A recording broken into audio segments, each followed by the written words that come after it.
Good evening বন্ধুরা, Rumpa's healthy food চ্যানেলে সব দিনের মতো আজও সবাইকে স্বাগত।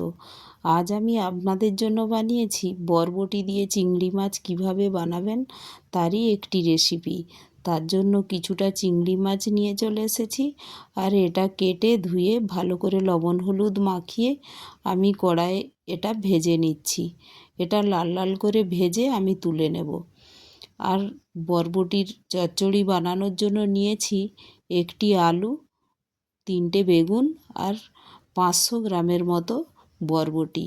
তার সাথে নিয়েছি সরষের তেল, ফোড়নের জন্য নিয়েছি 5 ফোড়ন, লঙ্কা, পেঁয়াজ, আর নিয়েছি হলুদ, লবণ, সরষে পোস্ত, তার সাথে একটু আদা আর কাঁচা লঙ্কা দিয়ে পেস্ট করে নিয়েছি, আর চিংড়ি মাছ আর বড়ি।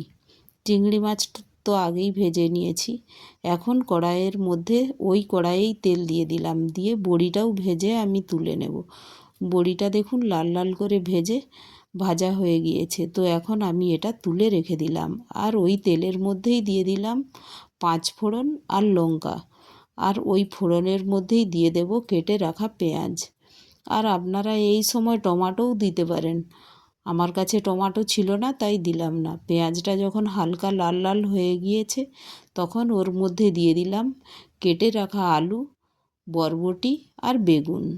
আর বরবটির একটা নিজস্ব একটা গ্রিনের স্মেল থাকে, তো ওটা হালি মতো স্মেল একটু থাকে, তো ওটা যাতে চলে যায় তার জন্য ওই ফোড়নের উপর সব সবজিগুলো, কেটে রাখা সবজিগুলো দিয়ে দিলাম, দিয়ে পরিমাণ মতো লবণ হলুদ দিয়ে নাড়াচাড়া করে ওটা ঢেকে একটু কুক হতে দিলাম।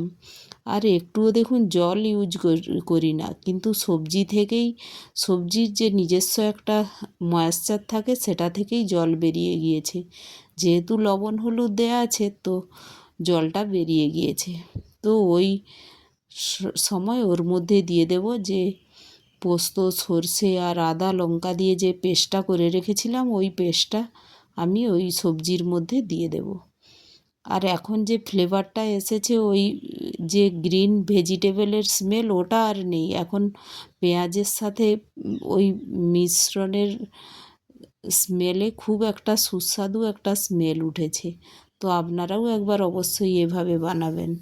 আর এখন এর মধ্যে দিয়ে দিলাম মশলা ধোয়া জলটা। যেহেতু আমি চচ্চড়ি বানাবো তো বেশি জল দিচ্ছি না, এই জলেই আমার এই পুরো রান্নাটা কুক হয়ে যাবে। তো এখন আমি 5 মিনিট প্রায় কুক হতে দিয়েছি। দেখুন অনেকটা প্রায় কুক হয়ে এসেছে, 80% মতো কুক হয়ে গেছে, 70-80% মতো কুক হয়ে গিয়েছে। তো এখন এটা নাড়াচাড়া করে এর মধ্যে আমি এখন দিয়ে দেব কয়েকটা চেরা কাঁচা লঙ্কা। কাঁচা লঙ্কাটা আমি সব রান্নাতেই কাঁচা লঙ্কা দিয়ে প্রায় ইউজ করি, আমি গুঁড়ো লঙ্কা ইউজ করি না। আর আপনারাও এভাবে কাঁচা লঙ্কা দিয়ে বানাবেন। আর এখন এর মধ্যে দিয়ে দিলাম চিংড়ি মাছ ভাজা, আর তার সাথে দিয়ে দেব যে বড়ি ভাজাগুলো তুলে রেখেছিলাম, ওই বড়িটাও দিয়ে দিলাম একসাথে। তো এটা একসাথে ভালো করে আমি নাড়াচাড়া করে এটা ঢেকে আবার একটু কুক হতে দেব। এটা প্রায় 2-3 মিনিটের মতো ঢেকে কুক করতে দিই, কারণ ওইগুলো তো অটোমেটিক ভাজাই আছে। তো 2-3 মিনিটের মতো কুক হতে দিলেই এটা প্রায় কুক হয়ে যায়। তো 2-3 মিনিট হয়ে গিয়েছে, দেখুন আমার সবজিটা কতটা বয়েল হয়ে গিয়েছে, প্রায় মাখা মাখা হয়ে এসেছে। তো আমি এখন একটু ঢেকে এটা নাড়াচাড়া করে গ্যাসটা বন্ধ করে দেব। দেখুন ঢেকে রেখেছিলাম, সবজিটা কুক হয়ে গিয়েছে। তো এখন ঢেকে আমি গ্যাসটা বন্ধ করে দিলাম। দেখুন 2 মিনিট পরে রান্নার পরে আমি এটা খুলে দেখাচ্ছি আপনাদের কতটা সুন্দর লাগছে দেখতে। তো অবশ্যই এইভাবে একবার বানাবেন, আর একটি লাইকও